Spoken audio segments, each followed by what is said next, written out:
বিলাসপুর গ্রামের মাঝখানে গণেশ কাকার চা দোকানটা যেন সন্ধে নামলেই গ্রামের প্রাণ কেন্দ্র হয়ে ওঠে। প্রতিদিন সন্ধ্যা হলেই আড্ডায় এসে বসে গ্রামের লোকজন। চায়ের দোকানে এসে বসলেই পুরো গ্রামটার খবর যেন মিলে যায়। ধোঁয়া ওঠা চায়ের কাপ হাতে গদাধর, ভোলানাথ আর নরেন তারা বসেছে দোকানের সামনের পুরনো বেঞ্চে।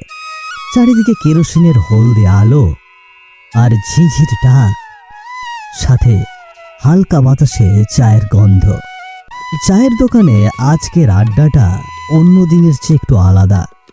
গ্রামের সবার মুখে মুখে একটাই কথা, জমিদার মহেশ চৌধুরীর একমাত্র ছেলে হেমকান্ত চৌধুরীর বিয়ের অনুষ্ঠান বিলাসপুরের পুরনো জমিদার বাড়িতে।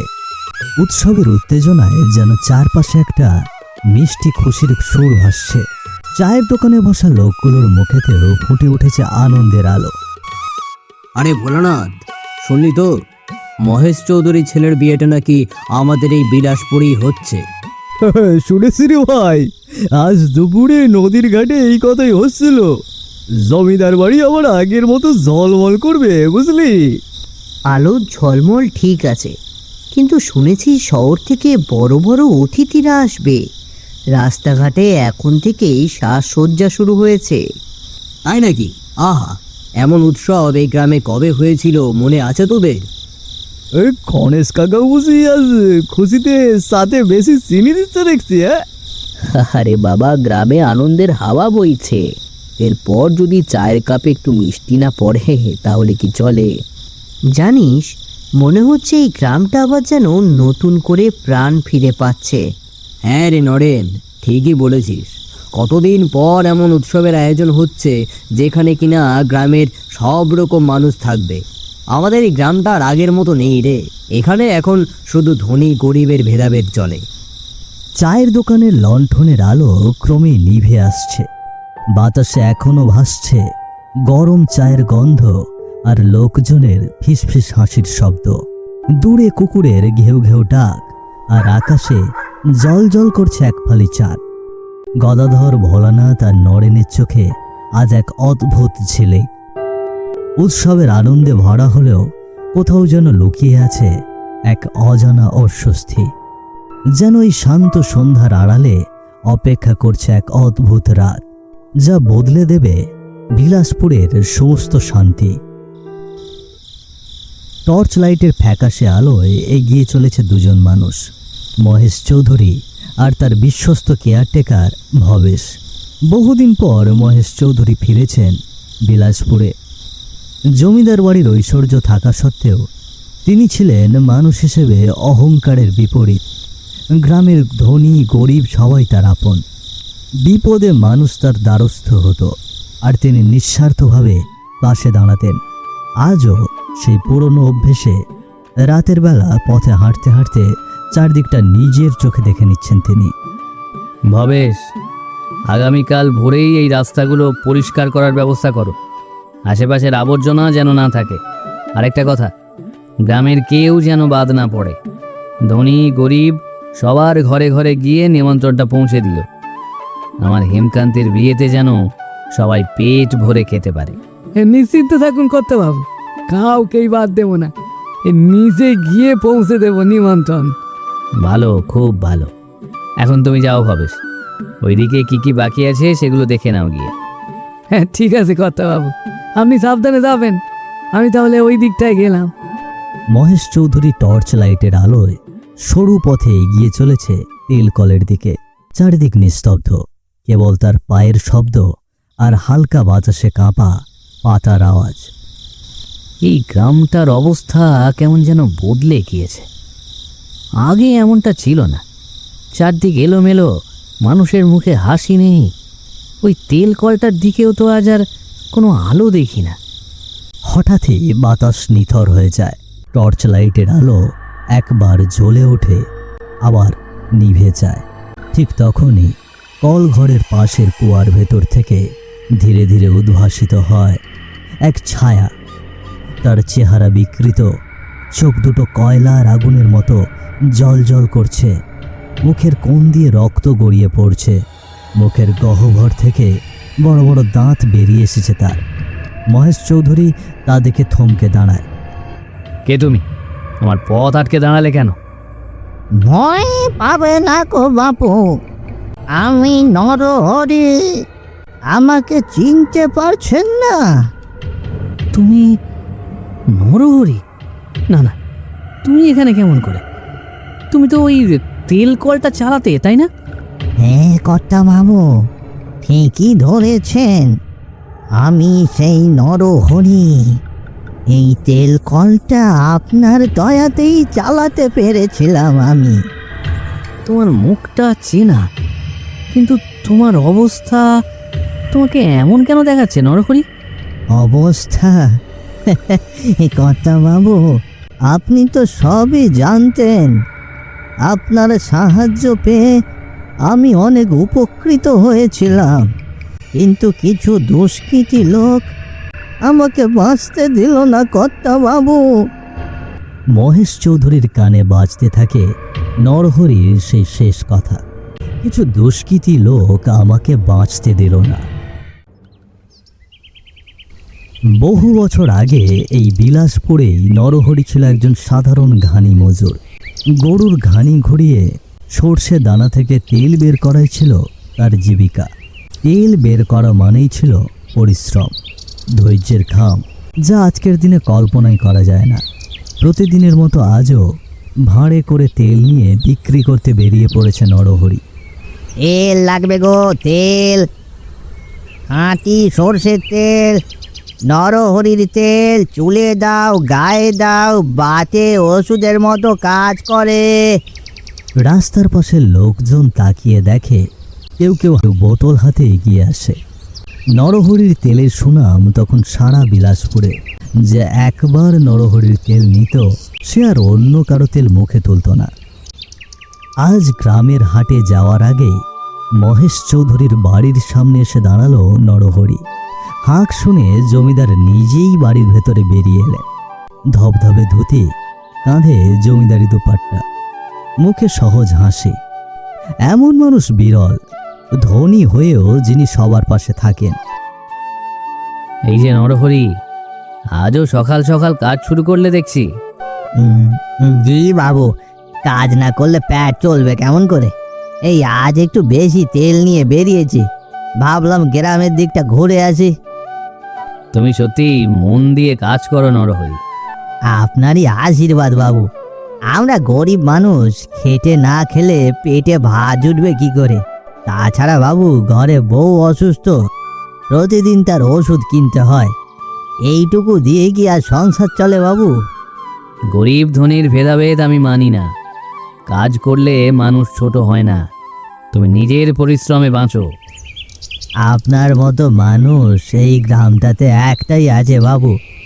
আপনার দয়া না থাকলে এই গরিবের সংসার অনেক আগেই শেষ হয়ে যেত। বাবু, তেলগুলো নিন, একেবারে খাঁটি তেল আছে বাবু।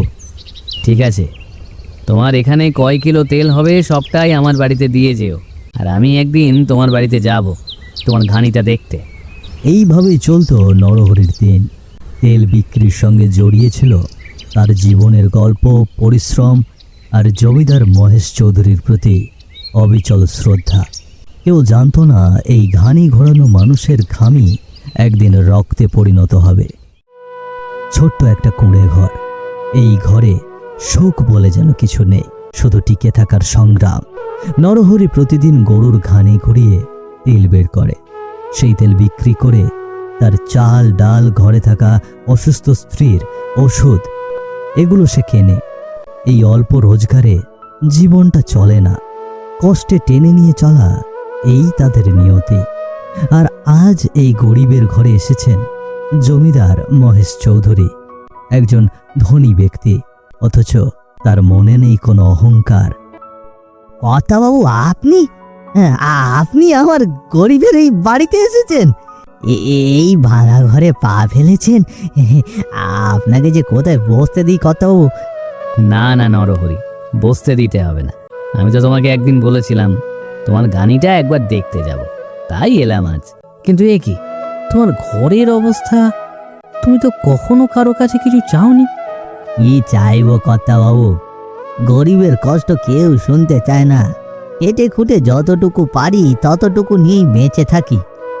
ভগবানের আশীর্বাদ নিয়ে ঘানি ঘোরায়, তা থেকে যা তেল বের হয় সেই তেল দিয়েই সংসার চলে।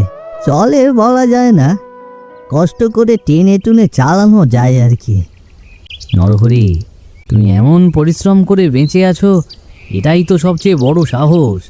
কিন্তু আমি তোমার মতো মানুষকে কষ্টে দেখতে পারি না। আমি জানি তুমি খুব পরিশ্রমী, কিন্তু তোমার অর্থের অভাব। আমি যদি কিছু অর্থ তোমার কাজে লাগাই, তাহলে তুমি ভালো কিছু করতে পারবে, এটা আমার বিশ্বাস। আমি রাস্তার মাথায় আমার 1 খণ্ড জমিতে তোমাকে একটা তেল ঘর তৈরি করে দেব। সেখানে তুমি একটা গানি মেশিনে তেল বাহি করবে। এতে তোমার কষ্ট কম হবে আর সময়ও কম লাগবে। কর্তা বাবু, আপনার মতো মানুষ আছে বলেই গরিব মানুষগুলো বাঁচে। আমি তো ভাবতেও পারিনি আপনি আমার ঘরে আসবেন। তোমার স্ত্রীকে ওষুধ খাওয়াও, আমি কাল ডাক্তার পাঠিয়ে দেব। নিজের কষ্টের কথা বলতে একদম লজ্জা পেও না, আমি আছি তোমার পাশে নরহরি। বাবু, আজ মনে হচ্ছে ঈশ্বরই যেন আমার ঘরে এসেছেন আপনার রূপে। নরহরির ঘরে যেন প্রথমবারের মতো একটুখানি আশার আলো জ্বলে উঠেছিল।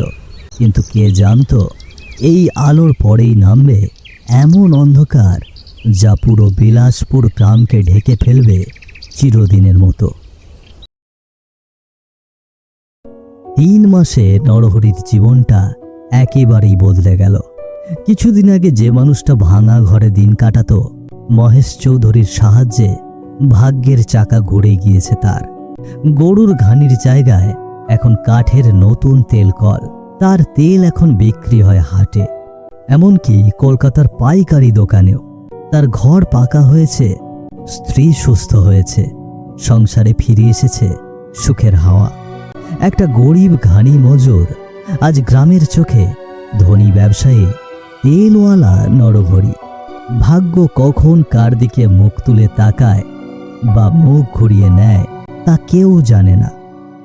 যাক, ভগবানের কৃপায় আজও বেশ কিছু টাকা উঠল।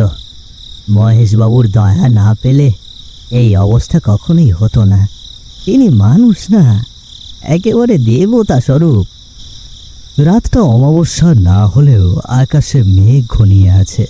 চাঁদের আলো যেন হারিয়ে গিয়েছে কোথাও। চারপাশে ছড়িয়ে পড়েছে ঘন অন্ধকার। গাছের পাতাও স্থির, বাতাস থেমে আছে। শুধু দূরে কোথাও প্যাঁচার ডাক আর শুকনো পাতার মর্মর শব্দ, যেন কেউ হাঁটছে। নরহরি এক হাতে টাকার ব্যাগ শক্ত করে ধরে সামনে এগোতে লাগলো। ঠিক তখনই আবারও তার কানে ভেসে এলো কয়েকটা পদধ্বনির আওয়াজ। ভয়ে তার ঘামের ফোঁটা গড়িয়ে পড়ছে কপাল বেয়ে। সে থমকে যায়, চারিদিকে তাকায়। বাতাস ভারী, নিস্তব্ধতা যেন চেপে ধরেছে বুকটাতে। কাঁপা গলায় সে বলে ওঠে, কে আছিস ওখানে? কোনো উত্তর নেই, কেবল ঘাসের ফাঁকে চাপা শব্দ। হঠাৎই অন্ধকারের বুক চিরে দেখা যায় 3টি ছায়া।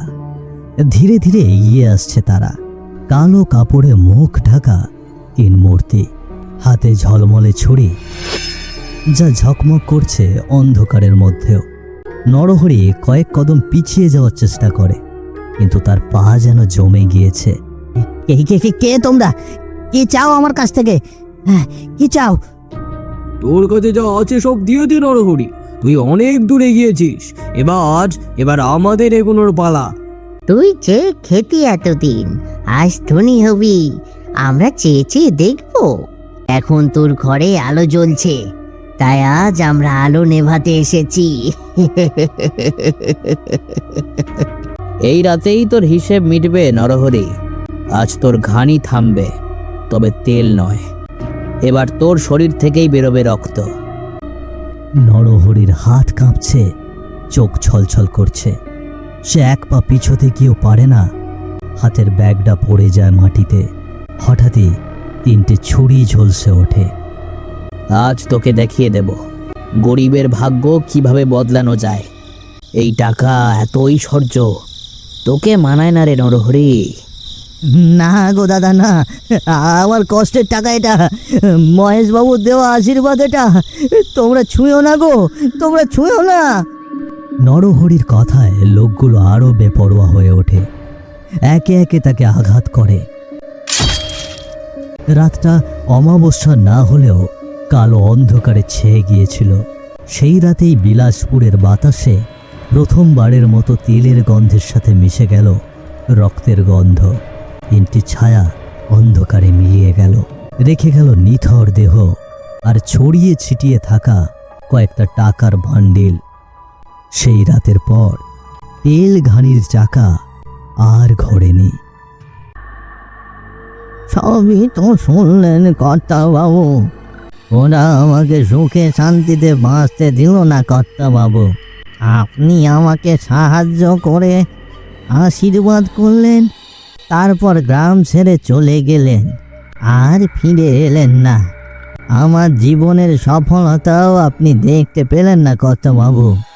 আমার জীবনে সাফল্য আসতেই জীবনটা আমার কাছ থেকে কেড়ে নিল ওরা। নরহরি, আমি জানতাম না সব কিছু এমন হবে। আমি তো চেয়েছিলাম তুমি একটু বড় হও। তোমার পরিশ্রমে, তোমার মেধায় আমি ভরসা করেছিলাম। চেয়েছিলাম এই গ্রামে তুমি যেন নিজের ঘাম দিয়ে নতুন উদাহরণ তৈরি করতে পারো। কিন্তু তোমার সেই সার্থকতা তোমার জীবন থেকেই ছিনিয়ে নিল ওরা। আপনি ভালো মানুষ ছিলেন কর্তাবাবু, আপনি সত্যিই ভালো মানুষ। আমার জীবনের প্রতিটা সুখে, প্রতিটা সাফল্যে আপনার আশীর্বাদ জড়িয়েছিল। আজও যখন বাতাস বয়ে যায় এই কলটার পাশ দিয়ে, মনে হয় আপনি পাশে আছেন।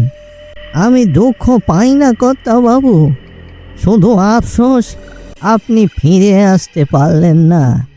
আমি অপেক্ষা করেই রইলাম। কথা শেষ করে নরহরির আত্মা অন্ধকারে মিলিয়ে যায়। মহেশ চৌধুরী একা দাঁড়িয়ে থাকেন সেই ভাঙা তেল কলের সামনে, চোখে অশ্রু, মুখে নীরব অনুতাপ। আপনি ভালো ছিলেন কর্তা। সময় বদলায়, মানুষ বদলায় না, কিন্তু এই তেল কলটা আজও সাক্ষী আছে এক সৎ কর্তার আশীর্বাদ আর এক পরিশ্রমী মানুষের আত্মত্যাগের কাহিনী হিসেবে।